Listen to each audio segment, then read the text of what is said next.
To put it in layman's terms, oof. This is the worst article I've ever read. What is up, guys? Dzeeff here, and welcome back to another exciting installment, something you all have been asking for. Actual Yu-Gi-Oh! Player reviews clickbait Yu-Gi-Oh! Articles and critiques them for accuracy. Now, this has happened a couple times on this channel. I've reviewed different websites that have written articles about Yu-Gi-Oh! And in almost all of those cases, they're writing articles from a perspective of someone that doesn't really play Yu-Gi-Oh! And just like looked up a couple forums and maybe saw people writing other things about certain cards. A lot of times, the ones that are based on prices, like the one in this video, or the one that we're going to start off in this video, they're sort of just based on like eBay listings, not necessarily completed listings, but just ones that are out there, so they're wildly inaccurate. That's not that funny to sort of look at. So what I'm more interested in looking at is this one. So this one says 15 surprisingly strong Yu-Gi-Oh! Cards and 15 that just aren't worth it. And the stuff found on this list, I've only looked at the first two sort of entries, and oh my god, are they amazing. So I wanted to look at this one. Of course, no hate meant to Colby Tortorici. I don't know. No offense to Colby here. I'm sure he's just doing his job. And this was written very, very recently, which I think is why this one is circulating more. I haven't sent this probably like 10 times in the past couple days here, so this one's posted on March 13th. So anyway, let's take a look at what are the 15 cards that they don't think are worth it, and 15 cards that are super strong.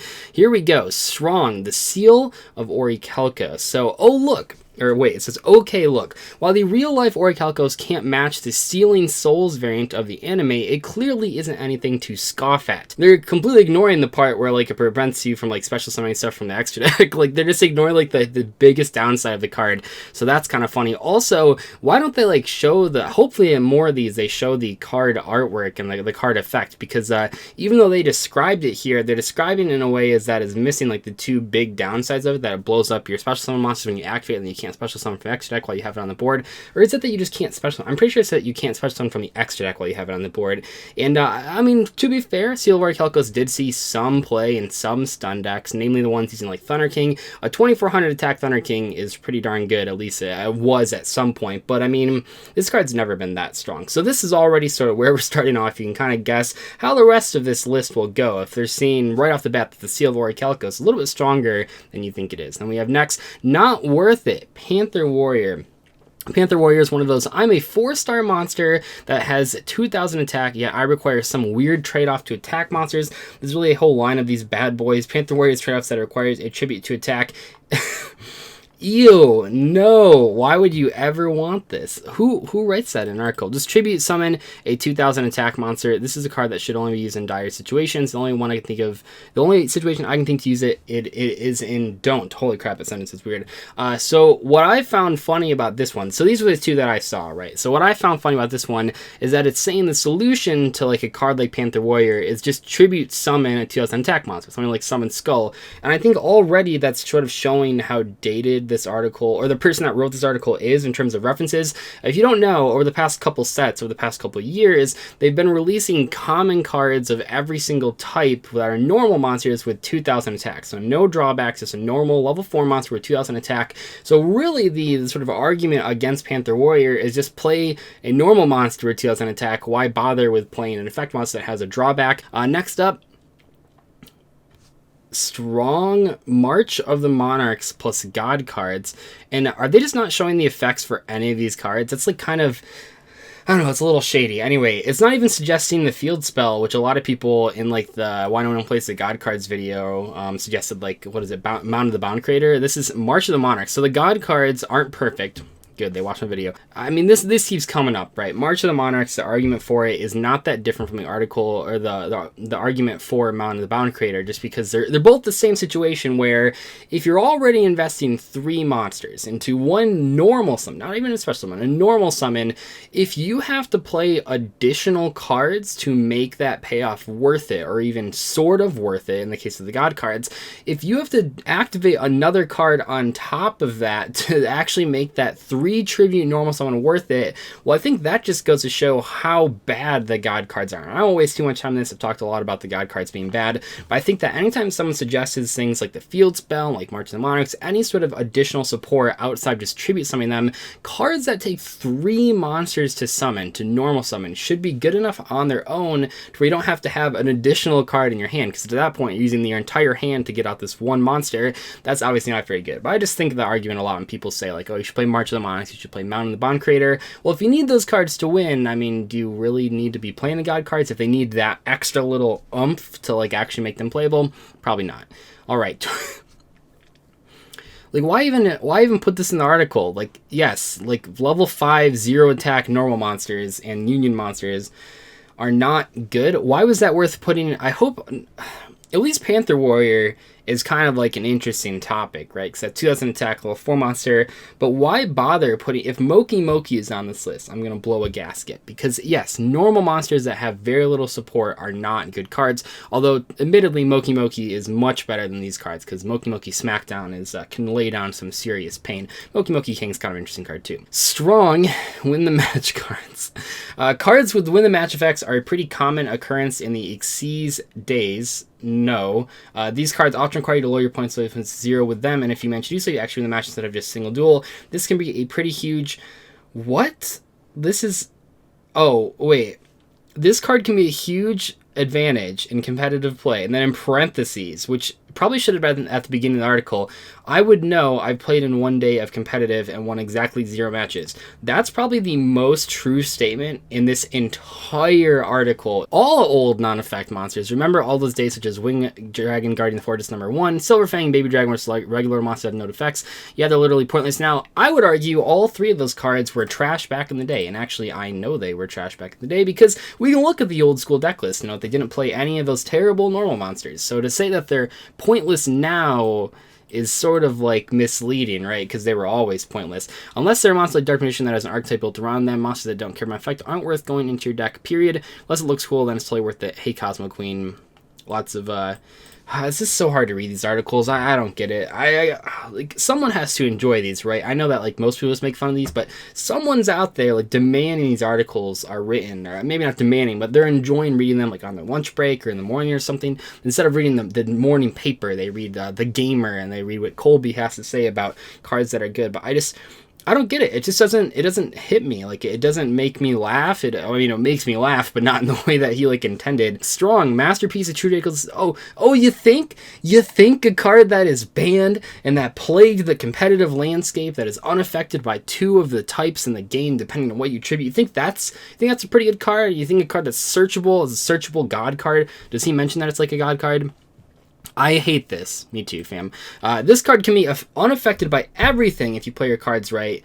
That is wrong. It can only be unaffected by 2. Can you just, like, stop for 5 seconds and let me breathe? Boy, isn't that a relatable, sort of nostalgic ex-Yu-Gi-Oh! Player comment? Can you just stop for a second and let me breathe? I urge all of you at your next tournament to during the match, when your opponent's comboing off, say, can you just stop for a second? I just need to breathe for 5 seconds. Not worth it, White Hole. What is that? That is not the artwork for White Hole. What is that? Is that like from the anime? I have no idea. That must be from the anime. I can't even... That is not... Alright, well anyway, I guess that's what White Hole looks like in the anime.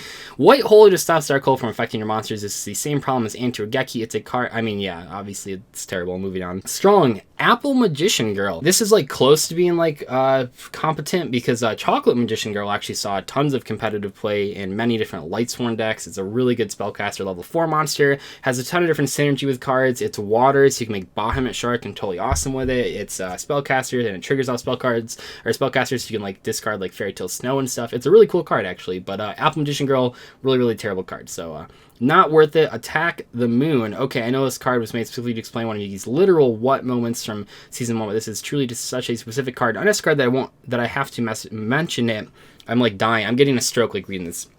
This spell card allows you to destroy a spell trap card your opponent's out of field if a rock monster you control changes battle positions. That's just so oddly specific. You think that's where you're drawing the line, huh? Attack on the Moon is too oddly specific for you. Strong, Regeki, obviously. Do I even have to read that one? What does he have to say? What was once a banned card is now a not banned card. Very, very insightful. What a great... This was not edited by anyone. I refuse to believe this was edited by anyone. Can someone tell me if this is a website where you can just post whatever you want with no edits? Not worth it, Anti-Regeki. Why are you... You already talked about this card with the white hole. This list is killing me, guys. Strong, Mischief of the Time Goddess. Used with the Valkyrie archetype, Mischief of the Time Goddess is a lil baddie. A lil baddie. This card allows you, as long as you only have Valkyries on your side of the field, to skip straight past your opponent's turn and into the next battle phase. To put it in layman's terms, oof. This is the worst. This is the worst art club I've ever read.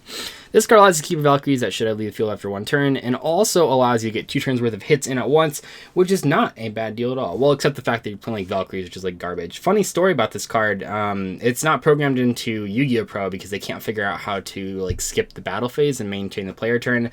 I guess it works on like Dueling Book, right? Because you don't have to. It's all manual. But as far as Yu-Gi-Oh! Pro goes, you really can't play Valkyries at all because their only good card is a card that doesn't work. So it kind of sucks for Valkyrie players. Strong, Golden Castle of Stromberg. Okay, I guess I know what season of the anime weren't these from the same season of the anime? I don't know. Wasn't that like the battle at the most recent WCQ?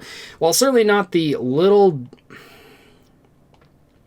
doozy she was when Siegfried hacked the entire Duel Monsters main from the anime. It's still good. That's not how you use ellipses. When did this become like a laugh at a non-Yu-Gi-Oh player writing about Yu-Gi-Oh cards to like an English major like correcting this person's grammar? I just feel like if you're writing an article, you should like know how to like write articles. It's pretty crazy. Duh. I don't know what else you want me to say about that. Of course this card is terrible. Very insightful. Strong, Lyrillus, Assembled Nightingale. Make sure if you top with Lyrillus with his excellent, really cool 5-card combo that you shout him out. Shout out the gamer at author Colby, and make sure he gets a shout out. Not worth it. Toon World, really. In the era of Toon Kingdom, Toon World, just like the card itself, yeah. Toon Kingdom is treated as Toon World on the field. I mean, that's pretty fair, actually. Strong, Red Eyes Toon Dragon. Relatively to the other Toon cards, Red Eyes Toon Dragon is really, really good. Like, I unironically mean that, relatively to the other Toon monsters, but relative to like other cards in the game, I don't know. I'm just waiting for like, has any competitive cards been mentioned this entire, well, Regeki, right? I guess it was just Regeki. I'm trying to think of like any competitive, Masterpiece. Regeki Masterpiece. I was trying to think of like how far out of the game this guy is, because he hasn't really mentioned a lot of modern cards. I mean, Lyrillus, but that's kind of like casual bait, so that makes sense. But are those in the anime? They must be, because it's like really bothering me actually that he isn't posting any of like the card effects, which is kind of rough. But yeah, I guess Red Eyes Toon Dragon is probably for like what this guy is used to seeing. That's like really, really strong. So I understand. Not worth it.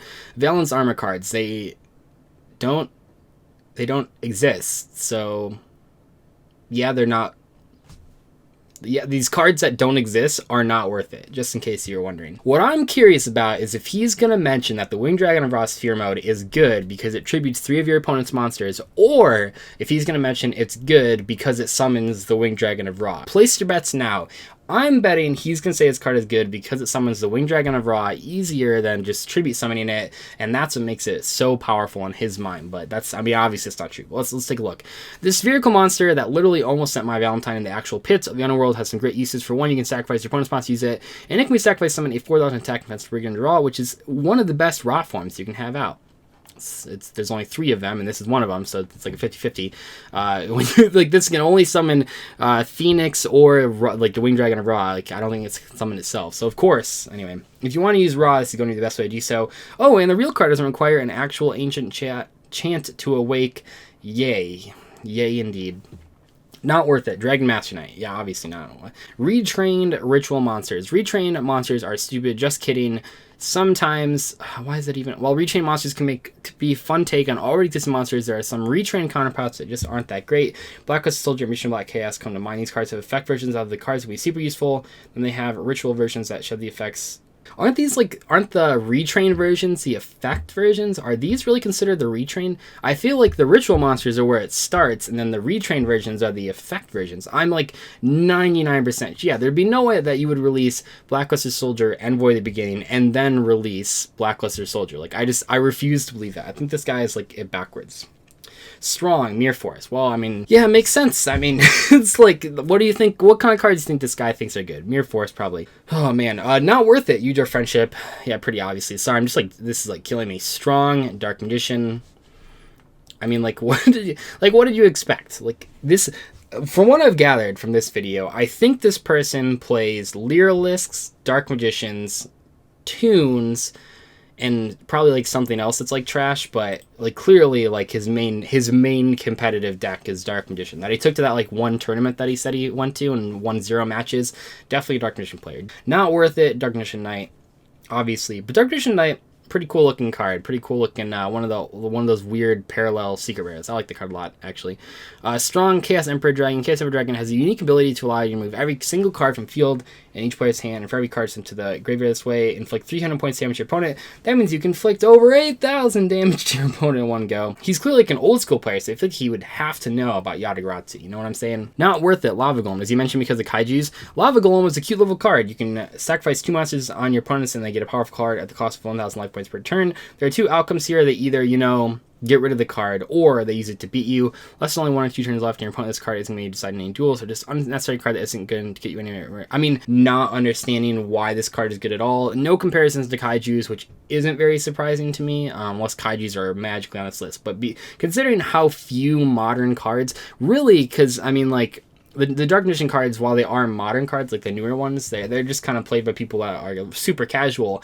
Really, it's very surprising that Masterpiece made it on this list. I wonder if he, like, at that one competitive tournament he went to, he must have played against a Draco player that just, like, smashed him with Masterpiece, smashed his, like, 40 archetype card Dark Magician deck, and I'm just wondering how Masterpiece got on this list. It just is so out of place. Very strange. Do you know how much power must be running through your veins as you get to yell Exodia, Obliterate? I mean, I don't know, I've never been able to imagine it, but I can imagine quite a lot. This is the oldest instant win monster in the game, and it's still effective. I mean, that's just wrong. It's never been effective. Even today, you can send a deck around drawing as much cards as possible and draw Exodia, follow it up with the Mind Crush, and you got yourself a winner. Followed up with a Mind Crush. That's what he did in the anime, right? He said, like, Mind Crush, and then, I don't know, I just know every time I look up Mind Crush artwork for a thumbnail, like, there's, like, a clip from the anime that always pops up. I don't know, I haven't watched much of the anime. Not Worth It, Gravity Bind. Gravity Bind used to be a fun little deck type. Man, he really, really likes the word little and lil. Stop everything from attacking, whittle your opponent down little by little. This didn't have an under. You can't just use the same word 3 times in the first 2 sentences. Are these articles harmful? No. I mean, they're just fun to laugh at. And I imagine people that, like, haven't played Yu-Gi-Oh in a while, like, really do enjoy reading these articles because, like, it takes them back to, like, a nostalgia thing. I mean, sometimes, like, I read articles about games that I used to play, and, like, I guess I should question how accurate they are, because if someone hasn't played Yu-Gi-Oh in a while and they're reading this and, like, they're learning about how broken Exodia Dark Magician are, maybe that's, like, a little misleading. But I don't think these things are, like, maliciously made. I think this is someone just making it for fun, which is perfectly fine. But if they can make it for fun, I'm gonna have fun reading it for you guys on the channel. As always, I'll put a link in the description. Thank you guys so much for watching today's video. Goodbye.